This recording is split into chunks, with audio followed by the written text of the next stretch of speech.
Community Church in Pleasant Ridge, and also the lead organizer for the AMOS project.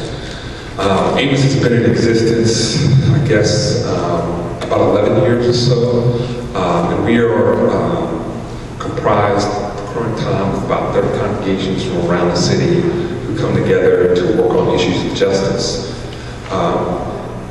You may have been at, I think I saw some of you on Friday at our Racial Justice Summit, which is down at the Freedom Center, in Great American Ballpark. We had Michael Emerson talk about the implications of race in America today, and then had a more in-depth conversation about the importance of multiracial congregations. And then Michelle Alexander came and spoke to us at lunch about the dangers of mass incarceration and how it is crippling not just a sector of our community, but really crippling our cities.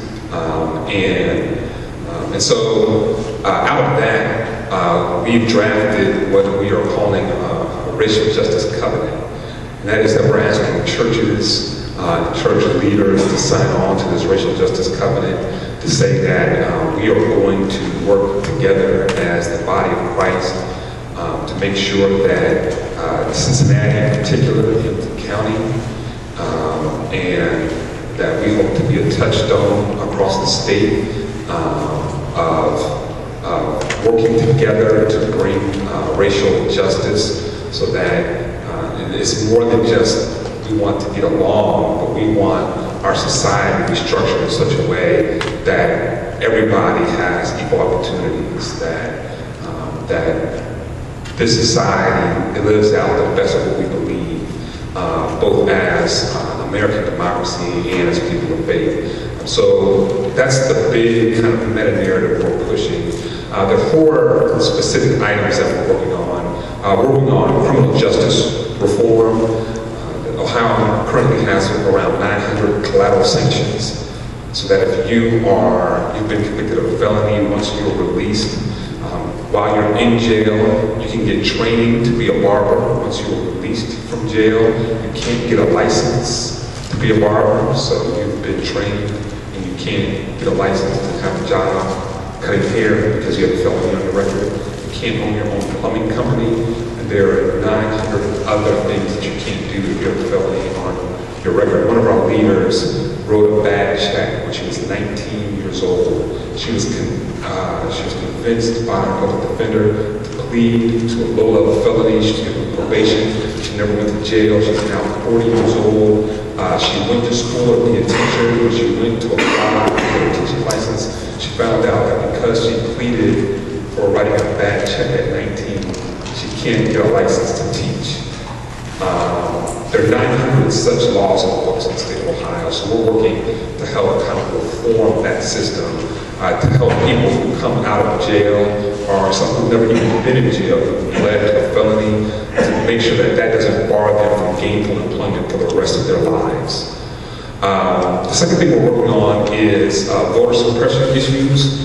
There have been a ton of voter suppression issues in Hamilton County over the past 7 years. The most recent one that we all know well involves the Hamilton County juvenile court race. That has just been, that has shown an example of the type of voter suppression that's happened around the county. So we're working not just in the county but around the state to try to get the practices changed, to go back to practices that make sense, that allow people to effectively vote and participate in American democracy.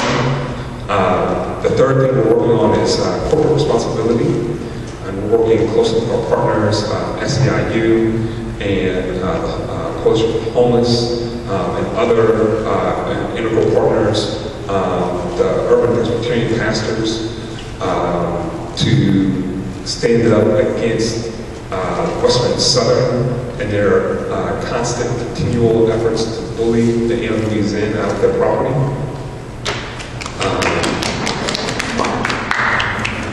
So we had a rally yesterday, both at the courthouse and at Western and Southern, and we will be continuing those efforts. And our 4th issue, let's see how well I know these. local and fair hiring policies. We have a number of, we have so much development that's happening around the city. And some of it we're excited about, some of it we're probably a little less excited about. But with all the money that's going into developing Cincinnati, particularly in downtown, uptown, the areas around the hospital, that we believe that those monies that are coming in, those state and local monies, should be used to hire local people.